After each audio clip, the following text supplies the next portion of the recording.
the signal the coffee had gone cold hours ago. But Dr. Sarah Chen barely noticed. Her eyes were locked on the cascade of data flowing across her screens in the observation deck of Luna Station 7.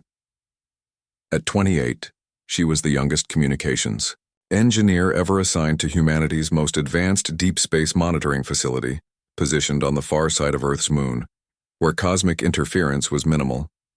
Most nights were quiet. Earth's colonies sent routine reports. Trade ships checked in from the asteroid belt. The occasional scientific probe transmitted data from the outer planets. But tonight was different. Hidden beneath the usual chatter of human civilization was something else entirely. The signal was faint, so weak it was barely distinguishable from background radiation. Sarah had almost missed it completely. But there was a pattern buried in the static, a mathematical sequence that made her pulse quicken. This wasn't random cosmic noise. This was artificial. This was intelligent. Commander Morrison to the communications. Bay. She spoke into her headset, trying to keep her voice steady. Jake Morrison arrived within minutes, his graying hair disheveled from sleep. As the station's commanding officer, he was used to being woken at odd hours, but something in Sarah's tone had him fully alert. "What do you have, Chen?" he asked, settling into the chair beside her workstation. Sarah pointed at her primary display, where the signal's waveform undulated like a dying heartbeat. "I've been tracking this for 3 hours. It's coming from the Kepler 442 system, roughly 1,200 light-years away. The mathematical structure is too complex to be natural." Morrison leaned forward, studying the data. "Alien?" "Has to be." Sarah's fingers danced across her keyboard, isolating different frequency bands. "But here's the strange part. The signal is getting weaker, not because of distance or interference, but because the source is failing. It's like watching a radio station slowly lose power." She pulled up a spectrographic analysis. "I've run every decryption algorithm we have. Most of it's unintelligible, but there are patterns, repetitive sequences that could be attempts at establishing communication protocols." Morrison rubbed his chin thoughtfully. "Could be automated. A probe or satellite running out of power." "That's what I thought initially." Sarah highlighted a section of the decoded signal. "But then I found this." The screen displayed a series of mathematical equations, but interspersed were crude pictographs. Stick figures under a burning sun, groups of beings growing smaller, a world surrounded by radiation symbols. "It's a distress call," Sarah whispered. "They're dying." Morrison stood up abruptly, pacing to the observation window that looked out over the lunar landscape. Earth hung in the star-filled sky like a blue marble, peaceful and unaware of the cosmic tragedy playing out 1,200 light-years away. "Even if you're right," he said finally, "there's nothing we can do. That's 1,200 years of travel, at light speed. By our fastest ships, it would take 50,000 years to reach them." Sarah had already considered this. "Not necessarily. I've been reading about the quantum entanglement experiments at the Mars Research Facility. They achieved instantaneous communication across the solar system. Theoretical papers suggest the technology could be scaled up, theoretical being the key word." Morrison turned back to her.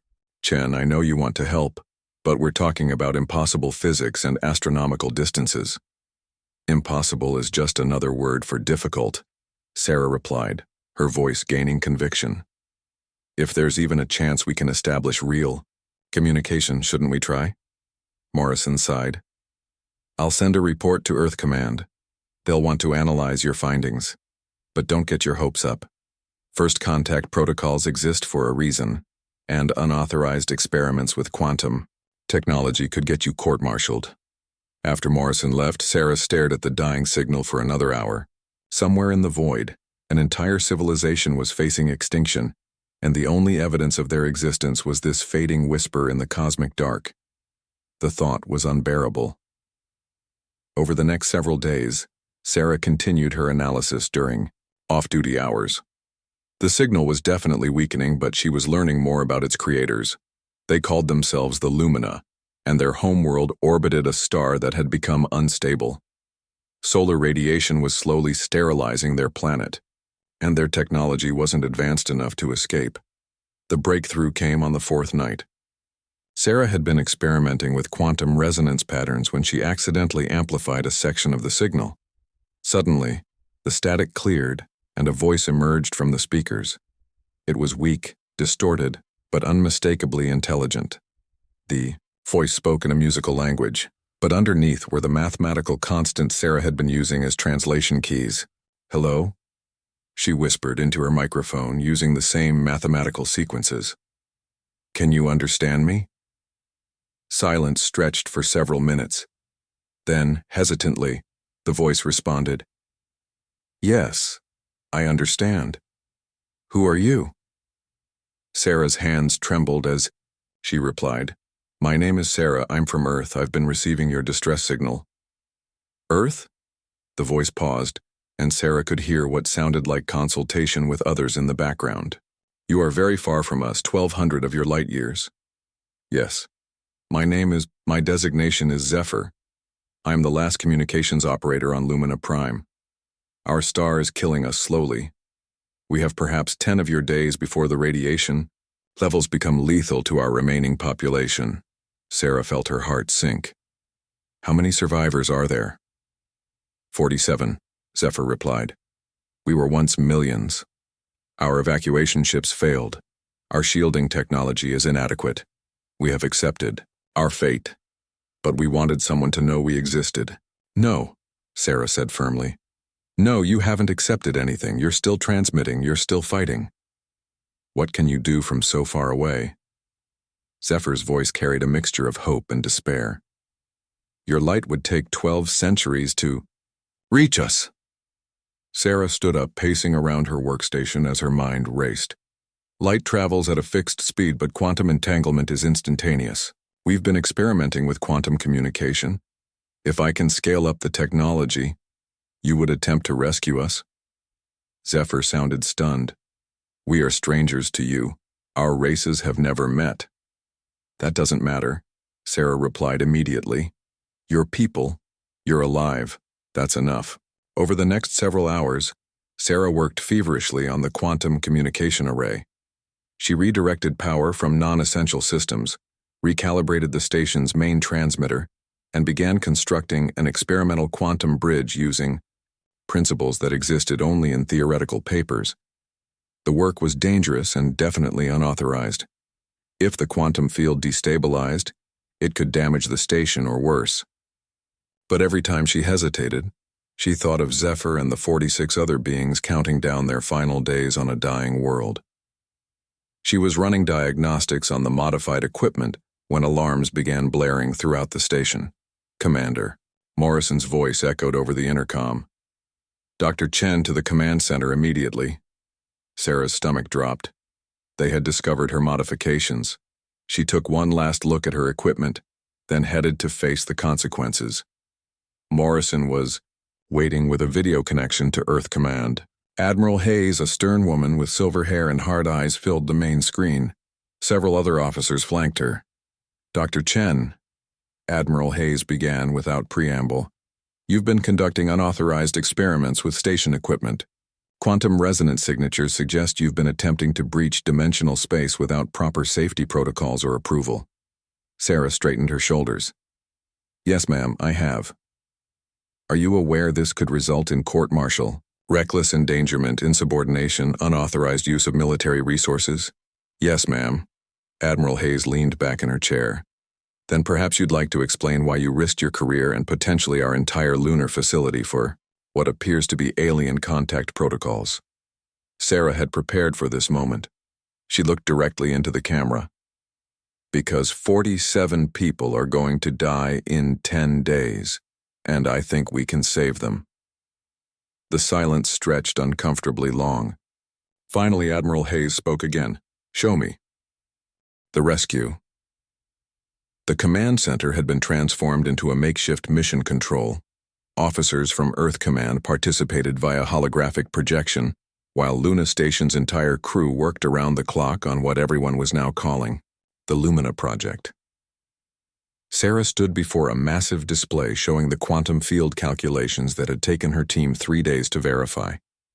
The numbers were staggering, requiring energy levels that pushed human technology to its absolute limits. Admiral Hayes studied the data with the intense focus of someone weighing impossible decisions. Dr. Chen, even if your quantum tunnel theory works, you're talking about creating a stable wormhole across 1,200 light-years. The energy requirements alone would drain our entire lunar power grid. We've run the calculations, Sarah replied, gesturing to the engineering team that had joined her cause. Dr. Kim's fusion reactor modifications can provide the necessary power. Lieutenant Rodriguez has designed a containment field that should maintain tunnel stability for approximately 4 minutes. 4 minutes to evacuate 47 people across interstellar space, Commander Morrison added. It's cutting it incredibly close. Sarah nodded. But it's possible. That's what matters. Admiral Hayes was quiet for a long moment. The risks are enormous. If the quantum field collapses during transit, everyone dies. If the wormhole destabilizes, it could create a gravimetric anomaly that affects both solar systems. We could be looking at billions of casualties. And if we do nothing, Sarah countered, 47 people definitely die in 6 days. Through the speakers, Zephyr's voice crackled with static. The alien had been monitoring their conversations, learning more English with each exchange. Humans of Earth, we cannot ask you to risk so much for strangers.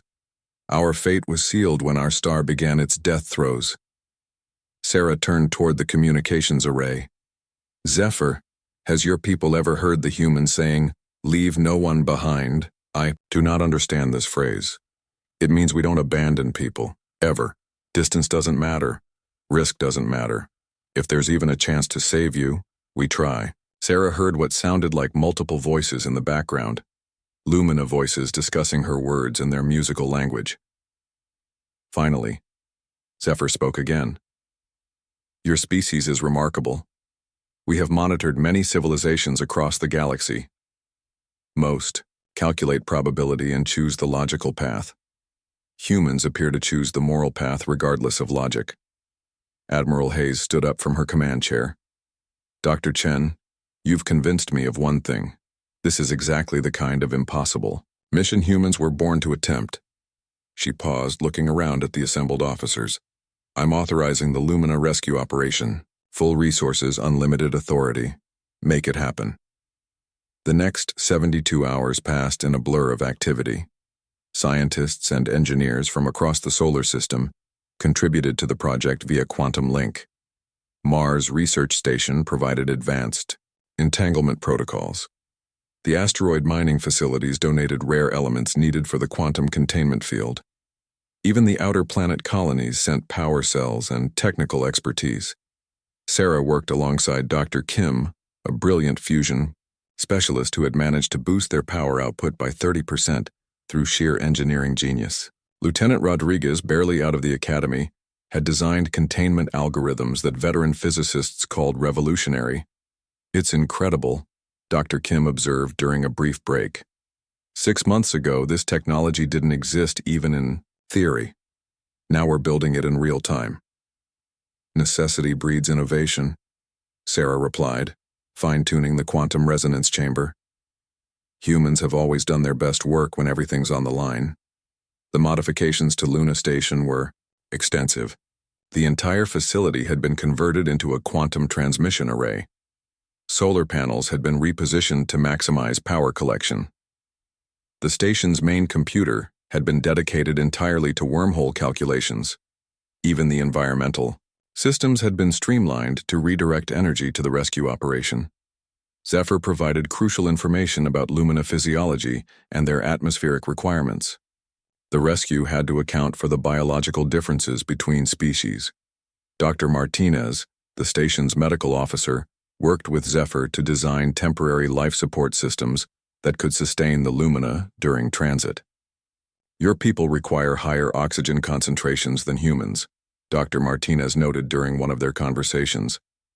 And your cellular structure is more sensitive to radiation. The quantum tunnel itself might be dangerous for you. We will shield ourselves as best we can, Zephyr replied. But even if some of us do not survive the journey, it is better than certain death from solar radiation. On the morning of the rescue attempt, Sarah stood in the observation deck watching Earth. rise over the lunar horizon. In a few hours, they would either achieve the impossible or witness the most spectacular failure in human history. Commander Morrison joined her at the window. "Any regrets?" he asked. "Only that we didn't try sooner," Sarah replied. The final countdown began at 14 Dolnar station time. Every system showed green. The quantum field generators hummed with barely contained energy. Throughout the command center, dozens of the finest minds in human space held their breath. "Initiating quantum resonance," Sarah announced, her hand hovering over the activation control. "Zephyr, are your people ready?" "We are gathered at the transmission coordinates," Zephyr replied. "Sarah of Earth, if this fails, know that your attempt has given us hope in our final moments. That is a gift beyond measure." Sarah smiled, tears in her eyes. "It's not going to fail. Humans don't know how to fail when it matters." She pressed the activation button. Space itself seemed to tear apart. The quantum field generators screamed with power as they carved a tunnel through the fabric of reality. Energy readings spiked beyond anything the instruments had been designed to measure. The entire station shook as forces beyond human comprehension bent space and time to their will. On the main display, a swirling vortex of light appeared, growing larger and more stable with each passing second. Through the tunnel, impossibly, they could see the other side. Lumina Prime hung in space, a beautiful blue-green world bathed in the deadly radiation of its dying star. "Tunnel established," Lieutenant Rodriguez shouted over the noise. "Field stability at 85%.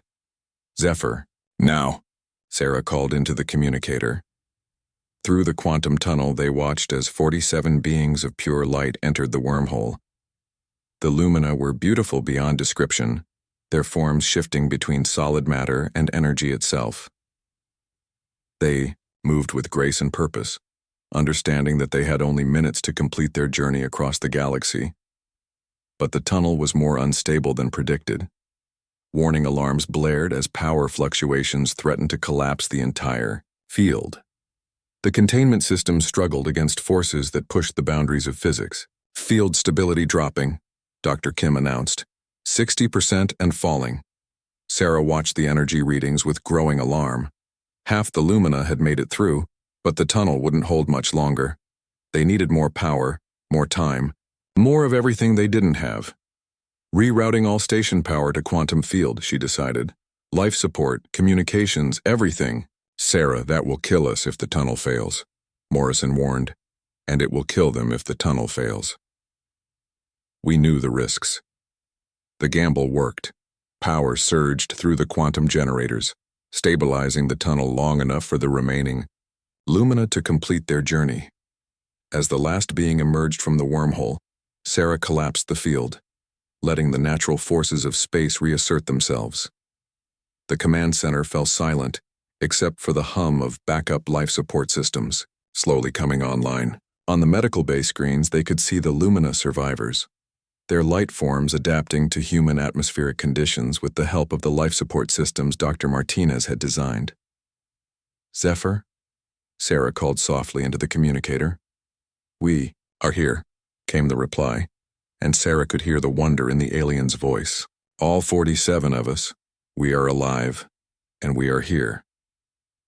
Admiral Hayes appeared on the main screen, her stern expression replaced by something Sarah had never seen before. Genuine awe. "Dr. Chen, you and your team have just accomplished something that will change human history forever. First contact, successful rescue across impossible distances, and proof that human determination can overcome any obstacle." Sarah looked around at her exhausted but triumphant team. "It wasn't just determination, Admiral. It was the refusal to accept that anyone, anywhere should die alone. The Lumina taught us something important today." "What's that?" Admiral Hayes asked. "That the universe is vast and dangerous, but it's also full of people worth saving, and humans will always find a way to reach them." Through the speakers, Zephyr's voice carried the music of an entire species given new hope. "People of Earth, you have saved not just our lives, but our future. We pledge ourselves to learning your ways, Understanding your remarkable species that calculates not odds but morality. Sarah smiled, watching Earth rise over the lunar horizon once again. Humanity had just announced itself to the galaxy in the most human way possible, by refusing to let anyone face extinction alone, no matter how impossible the rescue seemed. In the depths of space, word would spread among the civilizations that monitored cosmic communications. The humans had arrived, and they brought with them something the galaxy had never seen before, the absolute certainty that no one would be left behind.